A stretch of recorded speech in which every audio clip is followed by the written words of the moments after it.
Wala siyang nagawa kundi ang maupo at magmaktol sa isang sulok. Nang mapansin niyang nagigilo sa kanya ang binata, inayos niya ang sarili at pumormal. Tumabi sa kanya si Sik. Noong una ang buong akala ko katulad ka rin ng mga kapwa mo artista. Palaging may maskara. Madalas kang ikwento ni Mami sa akin dahil gusto niya ikaw ang mapangasawa ko. Sa kakulitan ni Mami ay napapayag niya ako sa isang kondisyon. Kailangan ko munang mapatunayan na nagsasabi ng totoo si Mami. Hindi ako naniniwalang disente kang tao, Sandria. Isa lang noon ang napatunayan kong sinabi niya. My mom was right na kapag nakita kita ay bibilis ang tibok ng puso ko. Umismid siya. No wonder inalok mo ako ng pera sa one-night stand. But my plan has changed. Nayanig mo ang tahimik kong buhay. Sa bawat araw na lumilipas ay unti-unti kitang nakikilala. Ikaw na masipag, may prinsipyo. Ang tingin ni Sandria ay sinalubong ng mga titig ni Sik pero hindi kumibo. Maya-maya ay yumuko. Loyal sa kaibigan at masarap magmahal, pero silosa. You see, Sandria, I really love you. Madamdamin itong payag. Inunti-unti niyang pagkilos upang muling tingnan si Sik, pero ang sumunod na salita ng binata ang nagpangyari para mas niya itong pukulin ng tingin. Will you want to be Mrs. Sik Alfonso? Napatayo siya ng di oras. This is wrong. Humakbang siya palayo. Naghihintay ako ng sagot mo, Sandria. This is only a workshop. Ang sabi niya sa sarili. This is only a workshop. Pumaroot pa rito siya na tila ba walang tao sa paligid. At nang tumigil. Pero bakit ako na lamang naririto? And of all people, ikaw pang kaiksena ko. You are not belonging here, Sik. Ang isang katulad mo ay hindi dapat nakikihalubilo. Sa sino mang alagad ng tanghalan, lumagay ka sa dapat mong kalagyan. Lumapit sa kanya si Sik, still facing the audience. Nakalimutan mo yata na ina ko ang writer at producers dito.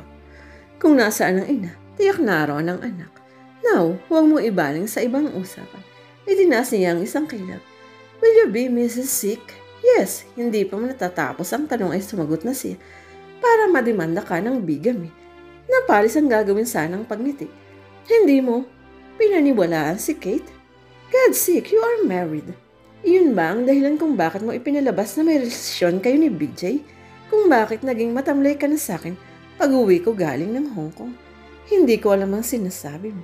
At ano ang dahilan kung bakit ka nagpangkin sa akin at pagkatapos ay nagpabayad? Umawa ang kanyang bibig, namilog maging ang mga mata. Pakiramdam niya ay matutunaw niya sa matinding kahihiyan. Dinig ng lahat ang sinabi ng binata. Ang kapal ng mukha mo, Sik Alfonso. Hindi mo nga ako naabutan kahit na isang sentimo. He grinned. I did, Sandria. Nakatikim nga lang ako kay Bernard na mag-asawang suntok. Ang akala ko ay mababasag ng tuluyan ang mga pangako. Pinagdusahan ko yun ng halos kalahating buwan. Buti nga sa'yo. At dahil sa ginawa ng kaibigan mo, dapat lang siguro na pagbayaran mo. Marry me, Sandria, please. Nabigla siya nang lumuhod ito sa kanyang harapan. Seryoso ako, Sandria. Doon siya natulala. Napatanga at walang maapuhar na salita.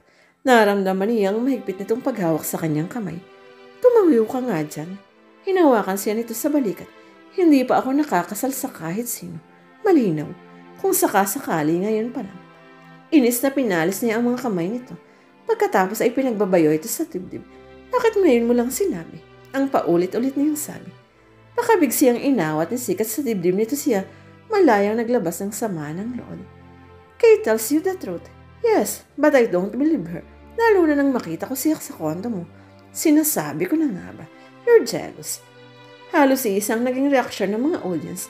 Tila nakahinga ang mga ito at halos sabay niya nagsabing, sa wakas, nagtanong siya, do I have the right? Of course, you have all the right. Be jealous but don't be insecure to other women. Dahil ikaw lang ang pinakamaganda sa paningin ko. Nang ilayo siya nito upang tumayan, ay napansin niyang wala na ang mga napakaraming maskara. Nagtatanong ang mga matang tungin siya sa binata.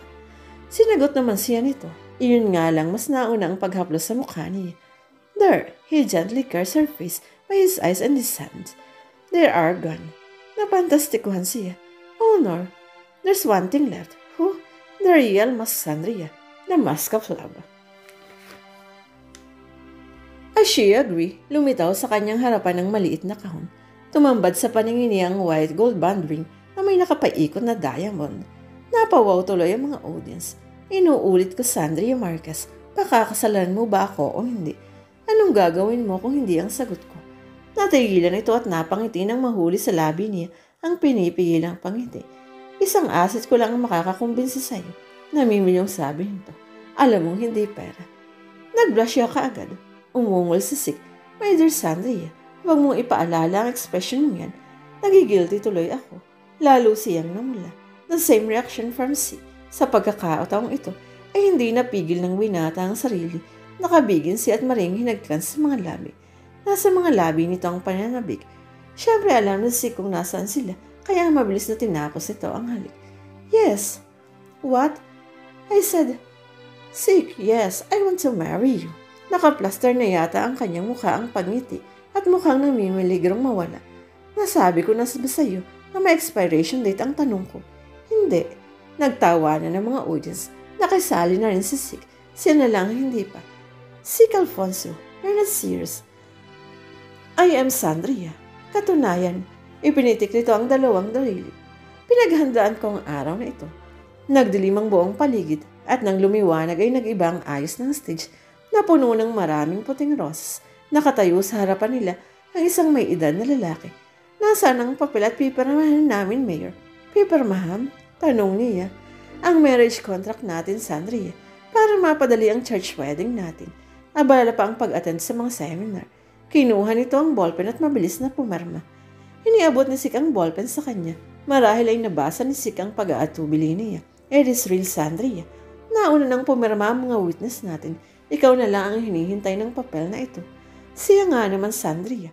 Pirma na, ang sabi ni Minnie sa kanyang likuran. Marahil ay dala ng pagkainip. Nang lingunin niya ito ay nagulat pa siya nang mapag-alaman na hindi lang si Minnie ang naroon. Mama, Papa, sinundo kami ni Sik at pinilit na isama dito. Napakasimpatiko ng mapapangasawa mo, anak. Abat kulang na lang ay lumod sa harapan namin para lang mapapayag kaming lumumas dito. Ang lumo namang hindi na kaya ng mama mo ang magbiyahe. Kaya Diyos ko, isinakay kami sa helicopter. Mahabang paliwanag ng ina. Naroon din si Madam na palabas lang pala na magtutungo itong Amerika. Si Kate at ang lalaki ngayon lamang niya nakilala. May husband. Pakilala sa kanya ni Kate. Nang makita mo ako sa condo ni Sik, nakalimutan ni Sik na banggitin sa iyo na nasa loob din siya. Ang tinutukoy nito ay ang asawa. Nahihiyang binati niya ito. Inilibot niya ang mga mata. Someone is missing. Where's Bernard? Nagtago lang pala ito sa likuran ni Minnie. Ibinaba ni Mayor ang digradong salamin. Pwede ka na bang pumirma, iha? Tumango na siya at nagmamadaling pumirma. Pigil ng mga kamay niya ang sikmura. Heto na naman, Bernard. Nanghihingi siya ng tulong sa kaibigan at dahil kabisado nga siya nito, ay may isinenyas ito sa pressman upang isirado ng malaking kortina. Tinabig niya ang kamay ni Sik at nagtatakbo sa backstage at doon nagduduwal.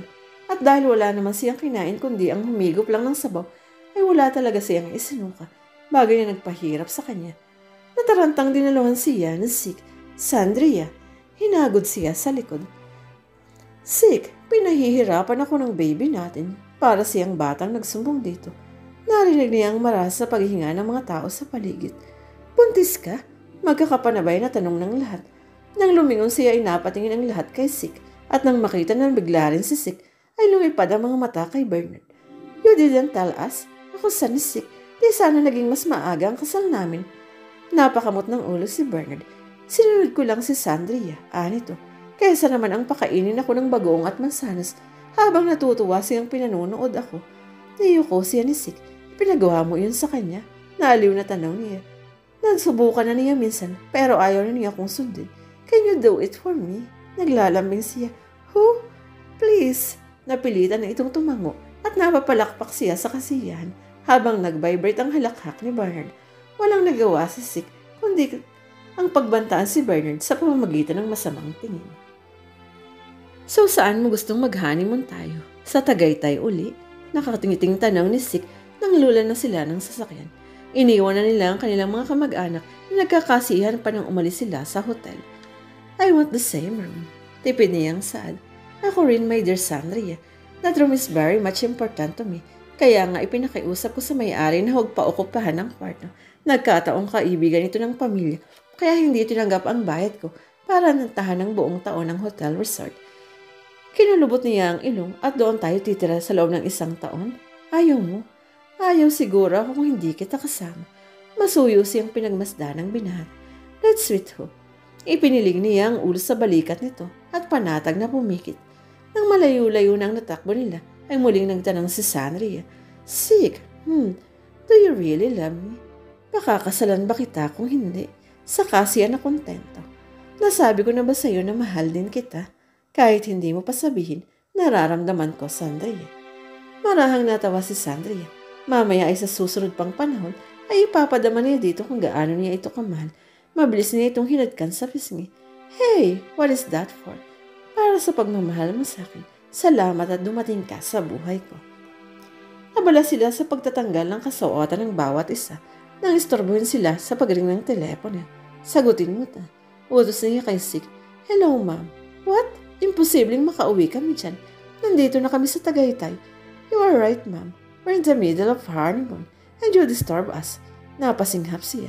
Nakita niyang nairita si Sik. It isn't a baby yet, so it won't harm the baby. Agad nitong ini-off ang mobile. Nag-aalala na talaga si Madam. Kasalukuyan ngayon nagtatalik ang mag-asawa. Baka kung mapano ang bata sa sinapupunan ni Sandria. Napiga sa pagkakadaga ni Sik. Sa bigat ng anak ay hindi iyon malabang mangyari. Baka maunsyami pa ang kanyang apo na kasing ganda ng kanyang manugang. Kailangan niyang palalahan ng anak. Nire-dial nila ang telepono. Subalit tutubuan na yata siya ng kanyo sa kamay ay hindi pa siya sinasagot. Sa kwarto din napansin ng dalawa ang walang tigil na pagtunog ng telepono. Kung gaano kabala ang phone, ganun din ang mga ito. Abala sa paghahabula ng paghinga.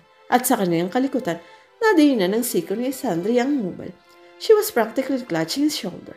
Ang kanyang hita ay nakayakap sa matibay nitong hita. At kumawala ang ungo sa kanyang labi habang bumibilis ang pagkilos si Sik.